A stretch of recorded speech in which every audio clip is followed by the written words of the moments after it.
दर्शक बंधु राष्ट्र नायकत्वर परिचय देइछन्ति मुख्यमंत्री नवीन पट्टनायक। कोविड सह देश लड़ुची जेतेबेले नवीन मागिलेनी केंद्र सरकार को कौनसी सहायता।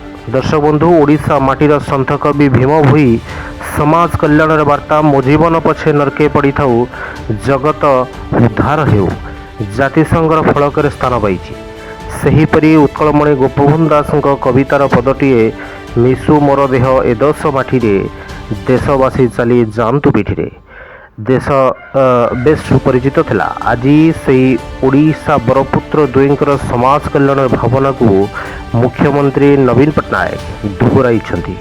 जेतेबेले देश महामारी कोरोना सह जेतेबेले लड़ुची ओडिशा तार बात्या विपत्ति को मुकाबला करने क्षेत्र में देश उपरे बोझ न पकाइबा को निष्पत्ति नैथिबा नवीन पट्टनायक स्पष्ट करिसेंति। प्रधानमंत्री नरेंद्र मोदी ओडिशा बात्या अंचल परिदर्शन राशि आज जितेबाला समीक्षा बैठक करते सेतेबाला समस्तंकर लक्ष्य थिला मुख्यमंत्री नवीन पट्टनायक केंद्र को केते टंका मागिबे। प्रधानमंत्री सह बैठक में मुख्यमंत्री बात्या विपदर सविशेष अवगत कराइले, किंतु बात्या परिस्थितिर मुकाबला टंकाटिए मध्य आर्थिक सहायता मागिले नहीं, बरं दीर्घस्थायी मुकाबला क्षेत्र में आवश्यक होता दुईटी प्रस्ताव से देले।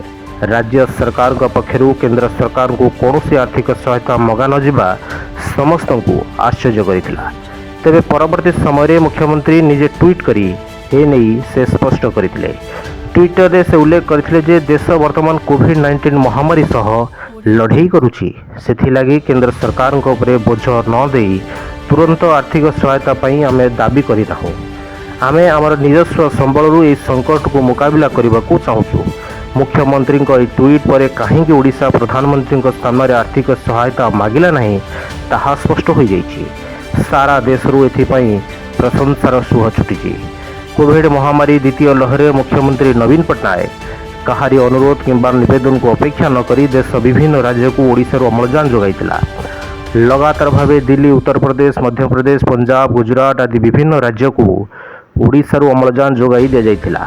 जेतेबेले कि सेही सब राज्य में अम्लजान अभाव कारण लोकंकर जीवन चली जाइथिला।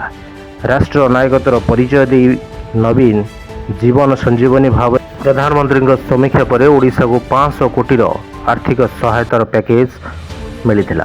Bureau report the Utkal news.